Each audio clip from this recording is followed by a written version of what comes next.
Hi, and welcome back to the Convergently Speaking podcast. Really glad to have you along today, and I hope you'll find this episode interesting. What I'm wanting to look at today is the age-old topic of free will. But rather than covering old ground which has been gone over by philosophers and theologians since time immemorial, I want to bring another little thought or take on the topic that I actually gleaned from a friend a few years ago when this conversation came up. But before I get fully into sort of the crux of my thinking around this, just need to set a bit of context. When we think about humans and we think about people's psychology and how people come to be the way they are, whether it's yourself wondering about how you came to be who you are or people around you. Generally speaking, there's a few pieces to the puzzle that we consider. When I say we, I'm thinking about contexts such as studying psychology or different philosophies or different theories of mind. So generally it's accepted that we're some mix of nature and nurture. And what I like from, and I'm going to quote Richard Rohr again as I did last episode, is Richard Rohr, is he adds a little bit of a twist here. He says, the way I look at it is that we're 1/3 nature, 1/3 nurture, and 1/3 free will.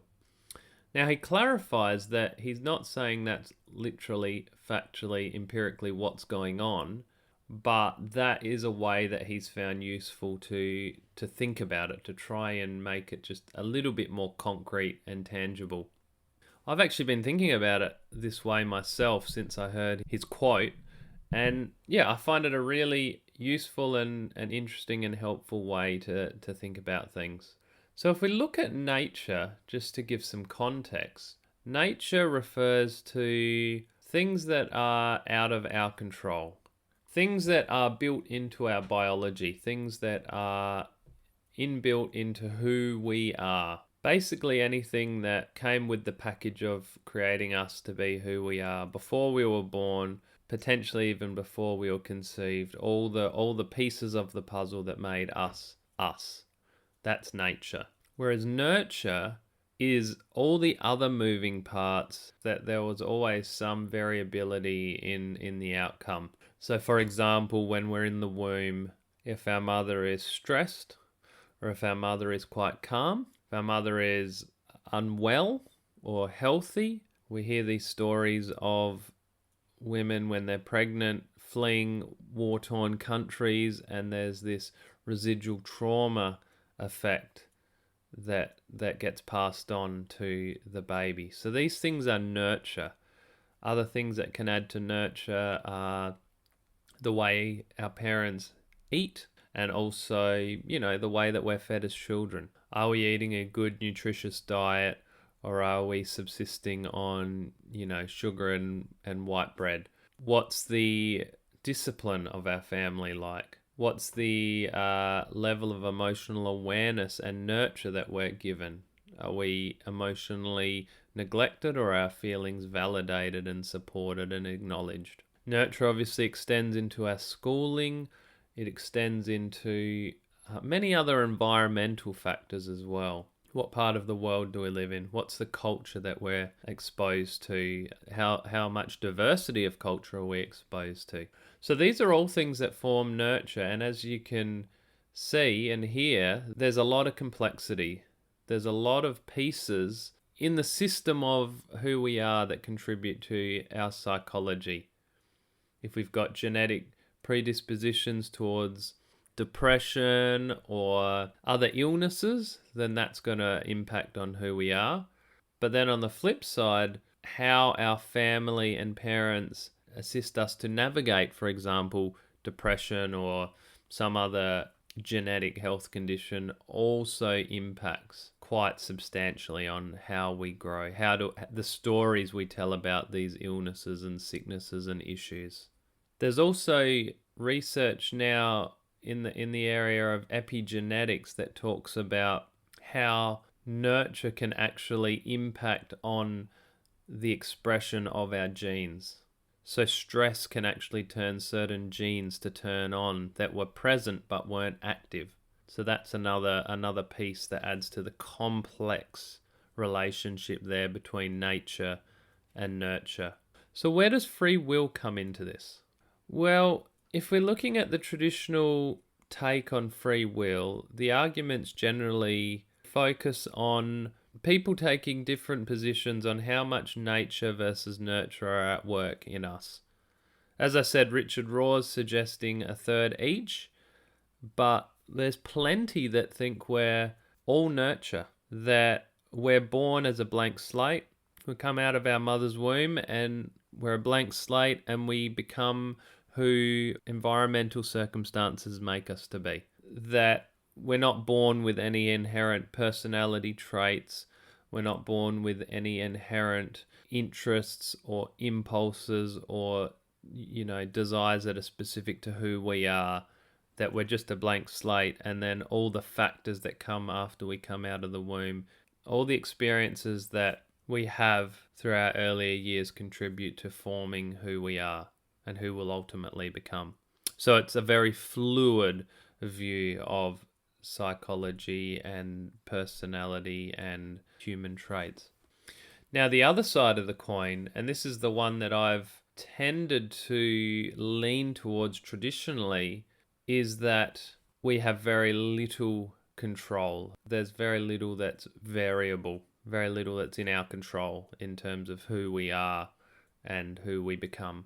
The reason I've been drawn towards this line of thinking is because of understanding how many complex systems are running for one person to be who they are. We've got the genetic systems, we've got different biological systems, we've got family history, culture, all the things I was mentioning before, the history of the country that we're living in, even the climate of the place that we're living in, many decisions which are made for us about where we'll do schooling, about all these sort of choices of our life. And therefore, whilst it might feel like if we get up in the morning and we decide to get in our car and drive to the shop and purchase some Mexican food for lunch, actually there's not much free will occurring in that moment because, well, maybe we were conditioned through our family to like Mexican food or conditioned through our family to not like something. There's a whole heap of contributing factors as to why we would make the decision to pick Mexican as opposed to picking Indian or something else. So I've tended to think that we feel like we can make choices, and we are making choices, but in reality, this is very strongly predetermined through a whole complex matrix of systems that are running. Now, when the thing that caused my thinking to change a little bit, and well, there's been a number of contributing factors that have caused me to change my perspective and feel a little bit more balanced in this. And that was when a friend of mine made a comment when we were having this discussion that he thought, or he was suggesting, that we all have different levels of free will. It was kind of like a bomb went off in my mind, and I thought, why have I never thought about this? Why has it never occurred to me that we can all have different levels of free will?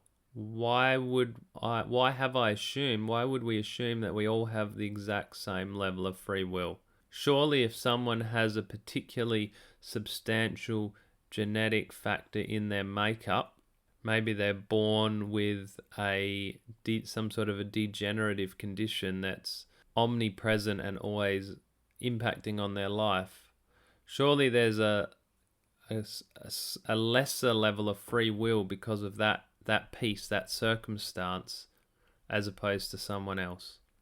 For example, someone that is born with a genetic predisposition to something like schizophrenia, and so then at whatever age that gene starts to express itself and they start to have periods of psychosis and not being able to distinguish reality clearly, then they have a reduced level of free will, and that's nature that's contributing to that factor.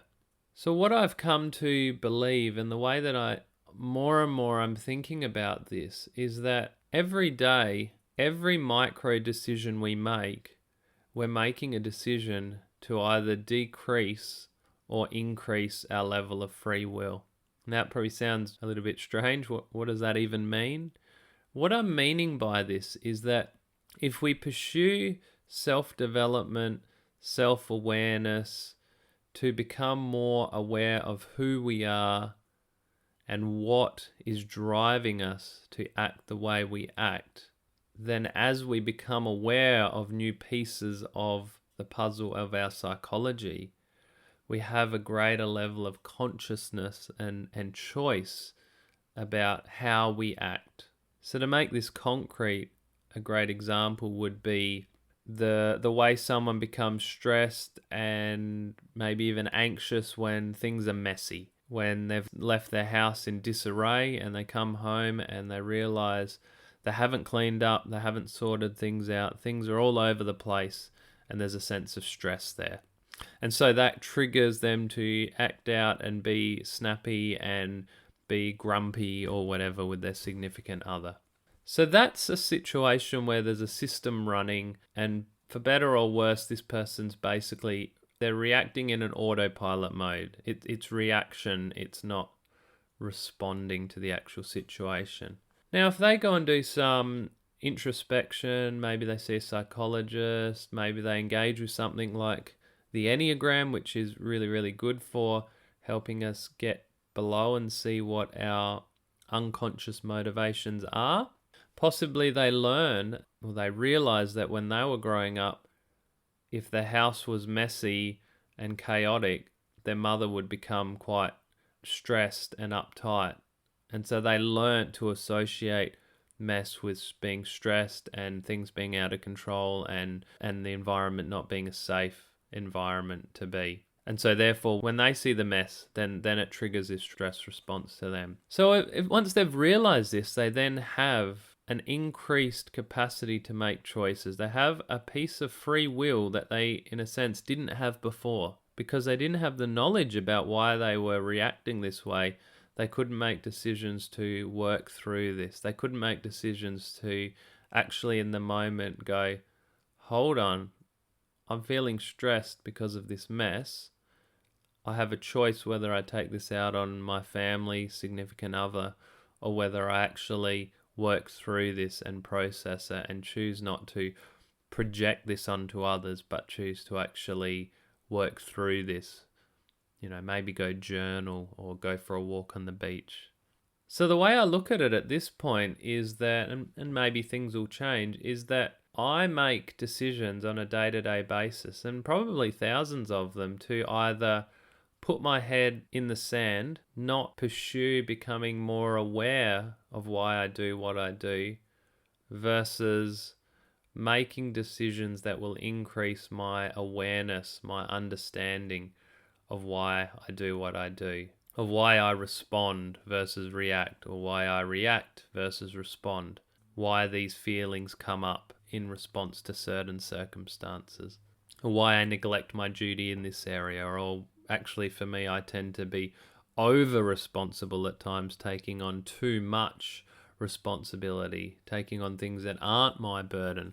And why do I do that? And how can I adjust and reframe that? You've got to have the insight first before you can actually make the change. So I think there are many ways that we can actually pursue raising our level of awareness to increase our free will. And not in this episode, but in episodes down the line, I'd like to explore some of the tools I've used. And hopefully when I have some people on for interviews, we can go into that space as well. We're all different, and we all have different ways that we're going to, let's say, wake up to our patterns, wake up to our dysfunctions, wake up to our hypocrisy and contradictions. I think that we're all paradoxical. We all say one thing and do another, or we make statements and share beliefs that are contradictory. And I'm not sure that's always a problem, but it can be a problem if we've got contradictory beliefs and as a result, we're causing stress. So for myself, I find that I like to keep people happy. At the same time, I have strong boundaries around self-care and doing things to ensure that I can operate in a sustainable manner and not burn out, and not just not burn out, but be well, be healthy. And so sometimes I find myself feeling stressed, and when I analyze it, I realize that on the one hand, I'm trying to keep people in my life happy, and on the other hand, I'm trying to nurture the inner Dan and make sure that the inner Dan is happy and healthy. And quite often, those two things are in contradiction with one another. I can't keep person A happy whilst also ensuring that I'm maintaining a good amount of energy and self-care and that kind of thing. And so as I work through that, as we work through these contradictions, then we can start to reconcile or find some resolution to some of these stresses and anxieties. So that's all I have for you today. I'm interested to hear others' thoughts on this topic. It's one I enjoy, at the same time realize, at least with what we have in our understanding of the human psyche at this time, we really don't know how much free will we have. But it's fun for discussion. It's fun to keep considering and talking about. So feel free to come over to the Convergently Speaking Facebook page if you want to leave a comment. At some point down the line, I hope to get a website up and running. But at this point, we've just got the Facebook page. So I hope you enjoyed that and look forward to talking with you again soon.